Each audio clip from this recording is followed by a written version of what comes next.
people, welcome to Footy Fans TV. I hope everyone's doing well. My name's Kiri. And I'm Sammy. And today, we're going to talk to you about the Premier League. It's this weekend, the games are back, the teams are back, we're all excited. We're going to run through the teams very quickly. So this is an episode that we're going to do every single week. And it's great for anyone that has a fantasy Premier League team. They want to know which players are in, which players are out.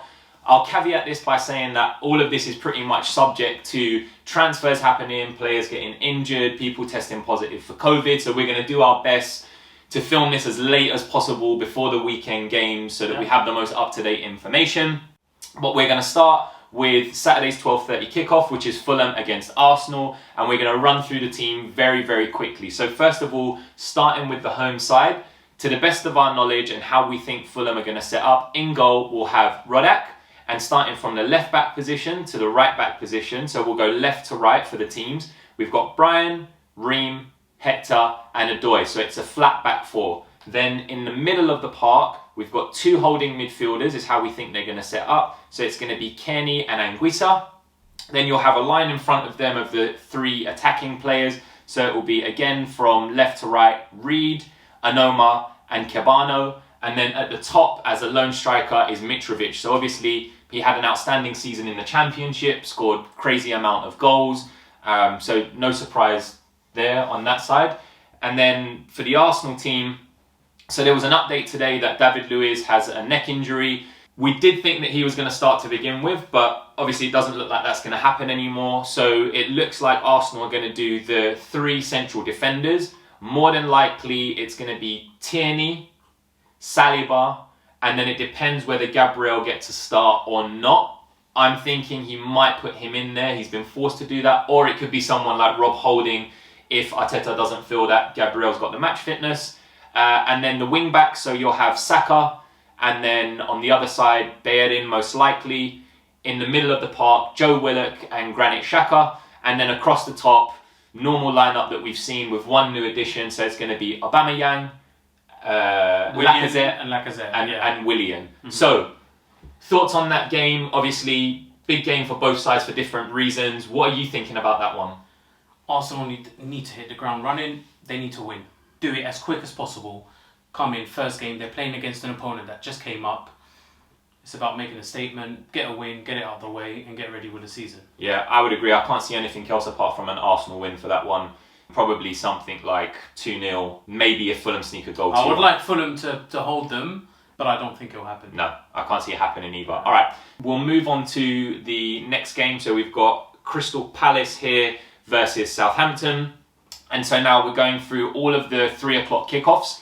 Palace, very similar to the team that they finished the end of last season with. There haven't really been any major transfer activity at the club. So in goal, we've got Guetta. Mm-hmm. In the left-back position, again, Mitchell going across. You're going to have Dan, Chiarte, and then Ward is most likely what it's going to set up as. So flat-back 4, and then 4 in the midfield, Schlupp, MacArthur, Milivojevic, Townsend, and then the 2 up top, Zaha and Jordan Ayew. So on paper, it looks like a 4-4-2, but we know that Palace can switch that around, play different formations, sometimes have Zaha come out wide, maybe play Ayew by himself, see how that one pans out. Mm-hmm. And then going to the Southampton side, so they have had some activity in the window. Let's see how that figures. But what we're thinking is McCarthy in goal did really well for them last season for the Saints. And then Bertrand, Bednarek, Stevens, and Walker-Peters, who they signed on a permanent from Spurs. And then in the midfield, it looks like it's going to be a 2-2-2. So you'll have Ward-Prowse and Romeu right at the bottom, and then Armstrong and Redmond, and then Adams and Ings up top. So Ings had a phenomenal finish to the season at the end of last season. I think if he can keep fit, he'll be a really good prospect for Southampton. But what are your thoughts on that one? Zaha, surprised to see him at the club after all the speculations and words and newspapers I've been seeing. I thought he would get a move. He's not. He's with the team. I think he's going to do big things this season. Let's wait and see. So I think from my side, in terms of predictions, I would say that I might give home advantage there to Palace and say that they might just edge it out. I've seen Ayew's playing well pre-season, so maybe a 1-0 Palace, maybe a draw. I want to try and be fair to Southampton. Could be a 1-1, a 2-2. Something like that is what I'm thinking. Ings can do the business. Yeah, no, definitely. What are your predictions on that one? I see a draw. or I see Crystal Palace. I think Crystal Palace might edge it. I think they can do it. So moving on to the next one. This is a scary one. So Liverpool against Leeds. Leeds, new boys into the league, did very well last season in the Championship, but they're playing the champions, and the champions by a long shot. We're not talking about a closely contested Premier League last year. So normal Liverpool side that we've seen lining up here. Alisson in goal, Robertson at left back, Van Dijk and Gomez in the centre back positions, and then Trent in the right back position. Wijnaldum, if he's still there and he hasn't left to go to Barcelona, Fabinho and their skipper Henderson, and then up top it's the normal three, the three that we all know and love that did so well for them last season. So Mane, Firmino and Salah. And then for Leeds, they've got Meslier in goal, left back Douglas, Cooper, Ayling and Dallas going across the back four, one holding Phillips in the centre of midfield, then another four, Harrison, Klish, Hernandez and Helder Costa, and Bamford up top. Now, I know that they have signed Rodrigo, but he may be lacking in match fitness, which is why I think Bamford might start, but it's going to be between Bamford and Rodrigo. I don't think they broke their club record to bring him in and not play him. Have him on the bench, yeah. Apologies to any Leeds United fans. I wish I wasn't going to say this, but I really can't see anything apart from a Liverpool thrashing them 3-4-0. I don't agree. I see Leeds, with the manager they have, they can nick it. I think they'll be the surprise. I think they can be the surprise of this league, this season. So you think that they will beat Liverpool? I think they'll get a result. I think they'll get a result. So we move on. West Ham against Newcastle United. Two teams that, let's be honest, last season didn't do that well, struggled a bit. But Newcastle have had some pretty good activity in the window. I've been very impressed with the business that they've done. I think they've strengthened their squad in a number of areas. So let's start with the West Ham team. So in goal, Fabianski, left back, Cresswell, Ogbonna, Diop and Johnson. So flat back four again. Then the two holding, Declan Rice and Souček. Three in front of them, Fornells, Noble and Bowen. And then their main man up top, Mikel Antonio. So 4-2-3-1. He always seems to get something for them and get a result for them and score goals and win games when no one expects them to. I know there's also a lot of pressure on the management to do things at West Ham, but you know that's somewhat separate topic. So then getting on to Newcastle United. In goal, Darlow from the left back position, Manquillo, Lascelles, Fernandez and Kraft. Two holders, John Joe Shelvey and Isaac Hayden. And then the three across, Saint-Maximin, Almiron and Ritchie. And then Callum Wilson will probably get the start up top. Great signing. They do have some players out. So Dubravka, Gale and Watts. I think Gale's a long-term doubt. So for any of you that might have him in your fantasy league team, you might want to think about switching him out. But again, for me, I think that Newcastle already a good team. Not to say that West Ham are not, but for me, that's a Newcastle win. That's an away win for Newcastle on the road. I know West Ham's a difficult place to go to, but I think there's too much turmoil in the club at the moment, and that weighs on the players' minds. So I'm thinking a 1-0 to Newcastle, maybe a draw. I find it difficult with Antonio. Whoever he plays, he's just this non-league player. He does things that you don't see in the league. Yeah. He puts an ear, a shoulder, or his speed, his power. I really like him. I think Newcastle could get a draw or a win away. That's Saturday's games. Then we move on to Sunday. So first game of the day, we've got a 2 o'clock kickoff, and it's West Bromwich Albion against Leicester. So again, West Bromwich Albion have been in the Premier League, but this time around, newly promoted club. So the way that we have them lining up, in goal, Johnston, Gibbs at the left back position, Bartley, Ajayi, O'Shea. Two holders, Livermore and Sawyer. Three in front of them, Grosicki, Matthias Pereira and Phillips. And then up top, Hal Robson, Kanu. They haven't made a ton of signings. The window hasn't closed yet. I don't really see them bringing in a lot of players. I don't think it's going to be a walkover for Leicester. Having said that, they've got the goal machine in their squad. So starting from the back for Leicester, Schmeichel in goal, always a solid pair of hands. Thomas, Soyuncu, Morgan and Justin. Thomas may or may not start. It could be Castagna who they've signed, but if he's struggling for match fitness, they may not play him. So let's see what happens there. And then Ndidi as the holder, so it's a 4-1-4-1. Barnes on the left side, Pratt, Tielemans and Jose Perez. And of course, as we all know, Jamie Vardy up top. He's the person that keeps on bringing the goals for Leicester City. The team generally look really good. Some people may say, James Maddison. James Maddison's actually a doubt for that game on the weekend, which is why he's not in the starting lineup. But typically, you would expect to see Maddison in that squad. What are you thinking for that game? Vardy, all day long. Vardy. He's winning the game. They're winning the game. I don't see anything else but Leicester win. Yeah. They're a tough opponent, West Brom, but Leicester has this. Definitely. Yeah, I have to agree with you there. For me, it's a Leicester win. West Brom just come up. Difficult place to go to. Defensive side, play defensive football. But I do think that Leicester, especially if we think about how well they started last season, they fell off a bit towards the end. For me, that's Leicester's game, a 2-0, 3-1, something like that. In fact, if I'm being honest, I might see them struggle to concede a goal, which is a little bit unfair to West Brom, but 2-0, 3-0. Hey, you never know. You never know. Yeah. You never West Brom could know. All right. Next game of the day, Tottenham Hotspurs. So, goalkeeper, their skipper, Hugo Lloris, left-back position, Davies, Alderweireld, Dyer, and Aurier for now. Surprised? Little bit surprised. How Could come? be Doherty. Could be Doherty. I'm more surprised about Dyer because he's going to be playing in this new centre-back position. It's very clear that Jose Mourinho is a fan. He sees him in this centre-back position as opposed to the holding midfield position. But I also think that he has some options in that holding midfield role. Højbjerg, Musa, Sissoko, Winks, other players that can play there. So with that in mind, two holders. So 4 at the back, 2 holders, Højbjerg and Harry Winks. And then Sonny, Dele Alli and Lucas Moura. And the main man, Harry Kane, up top.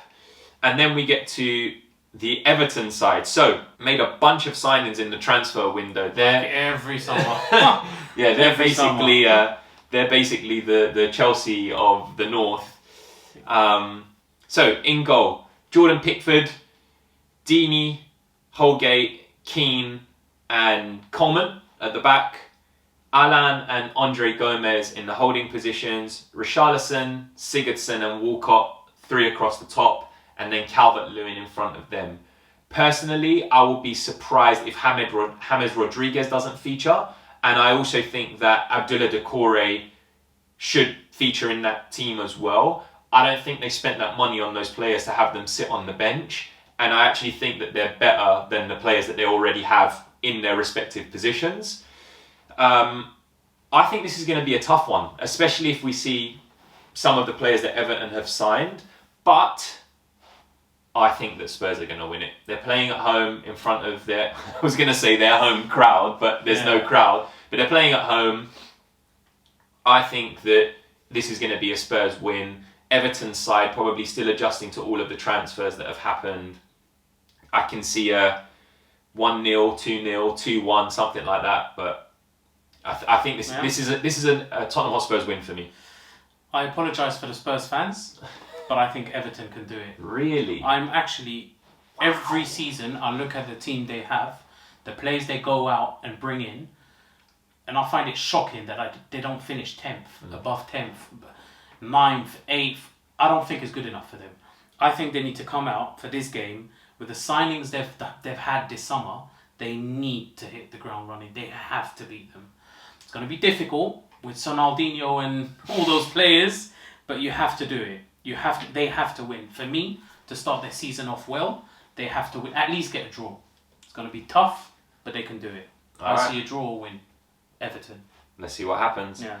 Of course, with the restart of the Premier League comes a restart of Monday Night Football. So I'm looking forward to seeing my guy, Jamie Carragher. Can you give us a little impression, mate? I'm going to keep the impression in my back pocket. I'm going to keep it there. We'll see what happens. If people want to see the impression, let me know. Comment down below. Also comment down below if you don't want to see it, because it's probably better than it's probably not as good as I think it is. So, first game, Monday Night Football, Sheffield United against Wolverhampton. Sheffield United, good team, like them. Let's see what they do this season. So, Ramsdale in goal, back three centre-backs, O'Connell, Egan and Basham. And then they've got the wing-backs, Stevens and Baldock. 3 in the middle, Fleck, Norwood and Sanderberg. And the 2 up top, McGoldrick and McBurney. We then go to Wolverhampton Wanderers, who I believe have still got some players to come in. I'm hearing some whispers about players from Portugal that they're bringing in. Obviously, Nuno Espirito Santo has that connection. I don't think they're going to bring anyone in that's going to play this weekend at this point in time. But point is that there's some transfers that will happen into the club. So again, for your Fantasy Premier League team, just think about those transfers and what you want to do, bringing in certain Wolves players. In goal, Rui Patricio. Back 3, Saiss, Cody and Willy Bolly. And then the wing backs, Ish, Ruben Vinagre and Traore, Adama Traore. 2 in the middle, Ruben Neves and João Moutinho. And then 3 across the top, Diego Jota, Raul Jimenez and Podence. What are you thinking about this one? It's going to be a tough one. I would like to see Wolves. I was very surprised with Sheffield last season. They did really good for a team that was promoted. Wolves I think they're a step ahead. I think they've got this. Definitely. Yeah. Yeah. I'm in agreement with you. I think this is going to be a Wolves win. They went from strength to strength last season, so I can see a Wolves win here as well. So, last game of the opening weekend, Brighton and Hove Albion against Chelsea. I wore this Borussia Dortmund top because apparently if you're a player from Borussia Dortmund and you have an English passport, you're worth 120 million euros. So if Chelsea want to come in, I'm free, I'm available, ready to start whenever you guys want. Even 100 million euros, I'm there. I'm there. If they want to make it happen, I'll make it happen. But let's go to the squad. So first of all, starting off with Brighton. Matt Ryan in goal, who's been their rock. Yeah. Back 4, Byrne, Dunk, Webster and Lamptey, who they signed from Chelsea in the January transfer window. We see if this is his debut season, how well he gets on. And then we've got 2-2-2. So holding to Bissouma and Stevens, Alistair, and then Alexis McAllister, Lallana, and Trossard and Malpe up top. Then we get to the Chelsea squad. So for now, Kepa's in goal. I know they're very close to signing Mendy from Rennes. I don't think it's going to be in time for him to start Monday Night Football. Let's see what happens. Stranger things have happened. But you've got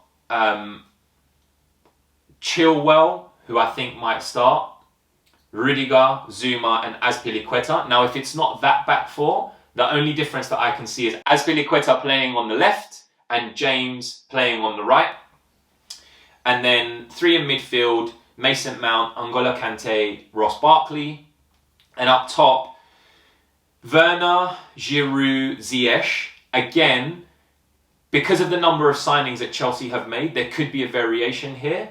And it could be Pulisic, Werner, Ziyech. Whatever formation, whoever's playing, I can't see anything apart from a Chelsea win here. What are your thoughts? I think this is going to be a 2-0, 3-0, 4-0. It could be embarrassing. Mate, I'm surprised they're not lining up Ronaldo, Figo, Zidane, and the players they got in this summer is just ridiculous. It feels like there's going to be... I think they're going to have a lot of issues this season because they can't play everyone. Right. I do believe that, with all due respect to the Chelsea fans and what you guys like, but Giroud starting doesn't look right to me. With the names around him and the players around him, he does the business. I understand.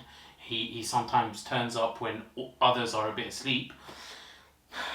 He's not gonna start. I don't think he should. That rounds it up. That's our predictions for the weekend. As we said in the beginning of the video, subscribe, like, comment, tell us what else you want to see in these. We're going to do our best to keep you up to date. We're really excited for the season to start again. We hope that you find this useful when you're tinkering around with your fantasy Premier League teams. We wish everyone a great opening weekend. Happy to have the football back. So from me, goodbye. And from me, I'll see you guys later.